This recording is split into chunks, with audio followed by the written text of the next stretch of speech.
This is going to be a little guide on what to do if you'll just excuse me a second, want to buy retro games, if you're into retro games or whatever. And by no means this is a conclusive guide. You know, if anyone wants to chime in with any suggestions, by all means do so in the comments down below. This is strictly well, what I do to get retro games. CEX.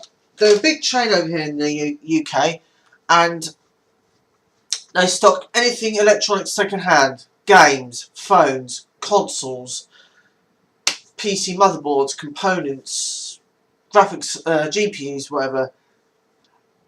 If you want to pick up PlayStation 2 games, you can usually find some absolute bargains. I mean, you can pick up games for like under £1. You know, absolute goldmine, especially if you're looking for something specific. Some of the rarer games, they will jump up in value. I mean, I did see Shin Megami Tensei Persona 4 in there for £25 British. I picked it up brand new for 20 quid like 3 years ago or so. No, 4 years ago. 4 years. But CX, if you've got one in your area and you want to pick up something, they don't generally go older than PlayStation 2 games wise. So you have to bear that in mind. Best place for to buy retro games, eBay. Mind you, that's a no-brainer.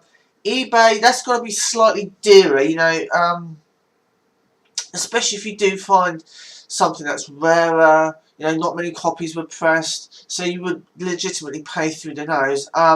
But saying that, it's an absolute goldmine if there is something rare you want to find. I did pick up Alien Syndrome, the PlayStation 2 Sega Ages remake from Japan recently. I paid about £11 sterling.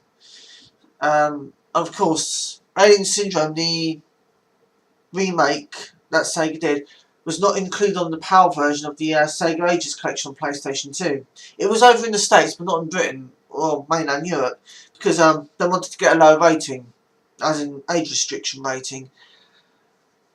They're really what I use to get retro games. The actual kind of physical retro game shop has kind of died out, given the fact that the internet is so accessible nowadays. But those are the main two that I use to find any kind of retro games. Just thought I'd put my 2 cents